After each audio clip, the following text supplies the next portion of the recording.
अल्मोड़ा के पहाड़ों में अनेकों पहाड़ी चरवाहों का बसेरा था जो बकरी पालन करके अपना गुजर बसर करते थे। रेशमा, जल्दी से मेरा झबरी वाला कुर्ता और डंडा ले आओ। अरे मुझे बकरियों को लेकर चराने जाना है। सुनो, आज बकरियों को लेकर पहाड़ी वाले मैदान में जाना, वहाँ बहुत घास हो रही है। कल देखा था मैंने, ये अच्छे से घास चरेंगी तभी तो हमें ढेर सारा दूध देंगी। आखिर इन बकरियों का दूध बेचकर ही तो इस पहाड़ी क्षेत्र में हम अपना गुजारा करते हैं। चल चल। चरवाहा अपनी तमाम बकरियों को हाँकते हुए पहाड़ की ऊंची चोटी पर आकर उन्हें चराने लगता है, जहाँ चारों ओर बेहद कोहरा छाया था। आसमान में काले घने बादलों का जमावाड़ा था। चरवाहे की तमाम बकरियां खुश होकर हरी भरी घास चरने लगती हैं और वो कहता है, अच्छे से घास चर लो, शाम तक घर चलेंगे। सुबह से दोपहर और फिर शाम हो जाती है। तभी बकरियों की मेह मेह की शोर से चरवाहे की आंख खुलती है, जहां बकरी के नन्हे मेमने की गर्दन धड़ से अलग होकर उसके आंखों के सामने पड़ी होती है। हे भगवान, इस नन्हे मेमने ने तो कल ही जन्म लिया था। इतनी बेरहमी से किस कसाई ने हमला किया इस पर। अचानक आसमान का मौसम एकदम से लाल होकर अंधेरे से भर जाता है, जहां बर्फीली हवाएं मैदान को खौफनाक बना देती हैं। तभी एक आवाज चारों ओर गूंजती है। पवनदीप चारों ओर ताकते हुए कहने लगता है, यहाँ कुछ भी ठीक नहीं लग रहा है। जरूर यहाँ किसी खतरे का साया है। मुझे जल्दी से अपनी बकरियों को लेकर यहाँ से निकलना होगा, उनकी जान खतरे में है। अचानक उसकी सारी बकरियां जोर जोर से मिमियाते हुए झुंड में भागती चली आ रही थी और एक चुड़ैल तेजी से उनके पीछे आते हुए कहती है, नहीं छोड़ूंगी। कहाँ भाग रही हो तुम सब? रुको, मैं तुम सभी का मटन बनाकर खा जाऊंगी।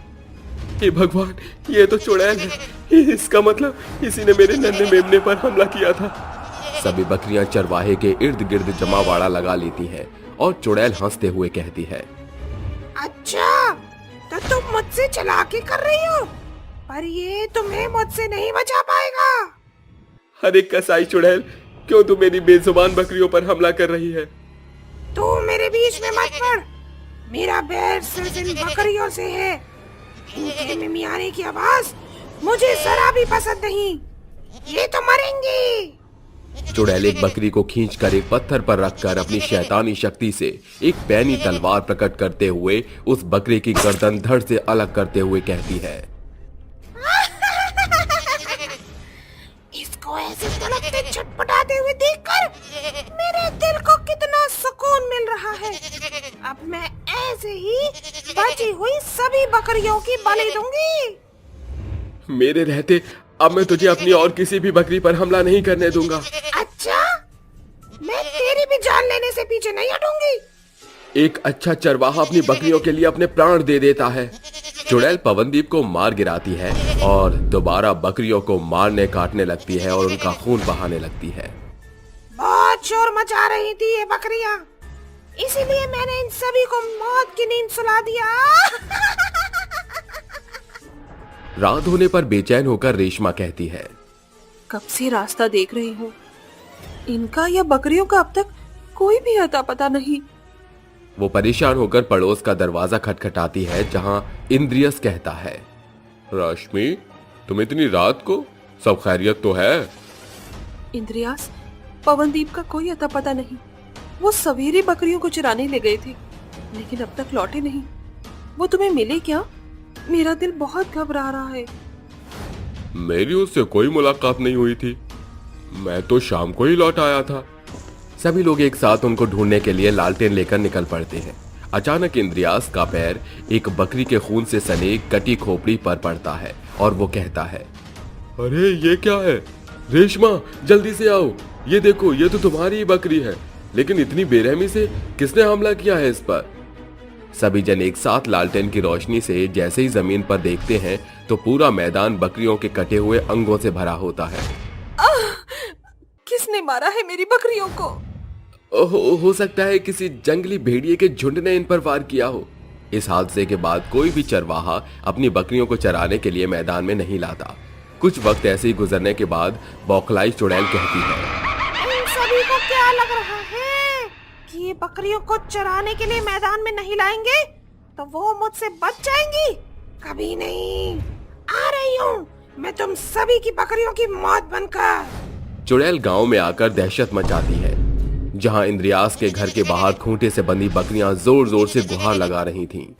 चिंता मत करो, तुम्हारी बोलती बंद करने ही आई हूँ। चुड़ैल इंद्रियास की बकरियों को मारकर उन्हें खाते हुए कहती है, बकरियों के खोपड़े खाकर आहा, मुझे बहुत अच्छा लग रहा है और तुम्हारा गोश्त तो उससे भी लजीज है। चुड़ैल आगे बढ़ती है, तभी एक बकरी उसे सींग मारती है।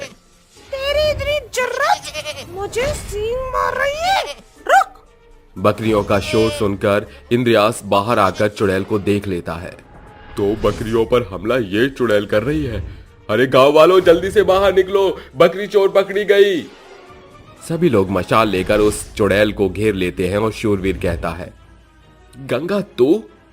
हाँ, मैं। रविजा और बिरजू, तुमने तो कहा था। ये हत्यारे क्या कहेंगे? इन्हीं के षड्यंत्र और इन मूर्ख बकरियों के कारण ही तो मेरी जान गई थी। गंगा एक गरीब बेबस पहाड़न थी। पति की मौत के बाद महज एक झोपड़ी और कुछ बकरियां थीं, जिन्हें पालकर वो अपना पेट भरती थी। उसके देवर देवरानी उसे बड़ा सताते थे। कैसी हो भाभी जी? बिरजू, रिवजा, आओ बैठो ना। हम यहाँ बैठने नहीं, जवाब मांगने आए हैं। वही जिद। तुम तो जानते हो कि मैं कितनी मुश्किलों का सामना करके अपना गुजारा करती हूँ।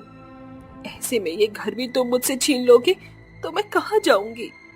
और इस पहाड़ी क्षेत्र में नया घर खड़ा करना आग में झुलसने के बराबर है। हम ये सुनने नहीं आए, और बड़े भाई के घर पर छोटे का अधिकार तो होता है। तुम ऐसे हमें ये घर नहीं दोगी तो हम पंचायती दांव पेंच लगाकर ये घर हथियाई लेंगे। चलो बिरजू। वो दोनों घर से जाने का बहाना करके छुप जाते हैं और गंगा कहती है, इस घर के कागजात मेरे पास हैं। ये घर मुझसे नहीं छीन सकता।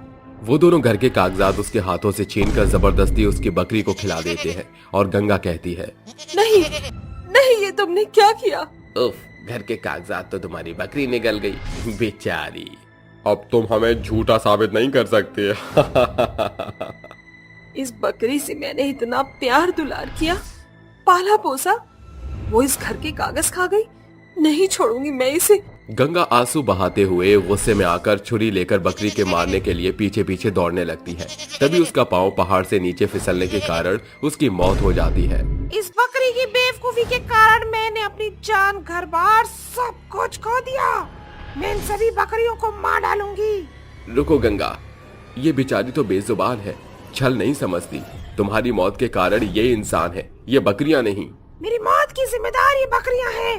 मैं इन्हें मार डालूंगी। इन्हीं बकरियों ने सालों तक अपना दूध बेचकर तुम्हारा पेट भरा था, भूल गई? ये सुनकर चुड़ैल की आंखों से आंसू बहने लगते हैं और बकरियों को गले लगाकर कहती है, मुझे माफ कर दो मेरी बकरियों। मैंने गुस्से में आकर तुम बेजुबान पर बहुत अत्याचार किया, लेकिन अब मैं तुम्हें कोई भी नुकसान नहीं पहुंचाऊंगी। उस दिन के बाद से वो चुड़ैल घास के मैदान में रहकर ही अल्मोड़ा के तमाम चरवाहों की सभी बकरियों की रखवाली करने लगी थी।